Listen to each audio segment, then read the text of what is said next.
News 28 मराठीमध्ये आपले स्वागत आहे। आजच्या मोठ्या बातम्यांबद्दल बोलूया। नाकेफळ येथे शिवजयंती उत्साहात साजरी। पैठण तालुक्यातील नाकेफळ येथे छत्रपती शिवाजी महाराजांची 396वी जयंती मोठ्या उत्साहात साजरी करण्यात आली। छत्रपती शिवाजी महाराजांच्या अर्धाकृती पुतळा व परिसरात सुंदर रोषणाई करण्यात आली होती। यावेळी महाराष्ट्र छावा संघटनेचे अध्यक्ष किशोर पाटील शिरवत, डॉक्टर अण्णाभाऊ साठे संघर्ष समितीचे अध्यक्ष मनेश आव्हाड, ज्येष्ठ पत्रकार मदन आव्हाड, दीपक कोरे, कैलास शिंदे, संजय मरकड, शेखर शिसोदे, इम्रान खान पठाण, शामराव आव्हाड, ज्ञानदेव शिरवत, छावा संघटनेचे किरण काळे यासह शिवप्रेमींनी छत्रपती शिवाजी महाराजांच्या पुतळ्यास पुष्पहार अर्पण करून अभिवादन केले। याप्रसंगी कामगार नेते सुभाष आढाव यांनी भाषण केले। सायंकाळी बाल शिवप्रेमींनी छत्रपती शिवाजी महाराजांच्या जीवन कार्यावर भाषणे केली।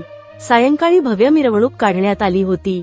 यावेळी महेंद्र भागवत, संभाजी शिंदे, रमेश आव्हाड, सुधीर आव्हाड, पोलीस पाटील गोकुळ आढाव, योगेश शिरवत, प्रकाश शिंदे, संकेत शिंदे, कृष्ण उघडे, विजय भागवत, अरुण कोरे, महेश शिंदे, रोहन शिसोदे, संदीप हनवते, आकाश शिंदे, अनिकेत शिंदे, कैलास आव्हाड, मितेश शिसोदे, सुभाष जगधने, रोहित शिंदे, सचिन शिंदे, अर्जुन जगधने, गौरव आव्हाड, रोहन आव्हाड यांसह मोठ्या संख्येने शिवप्रेमी हजर होते। पैठण तालुका रिपोर्टर मनेश आव्हाडची रिपोर्ट।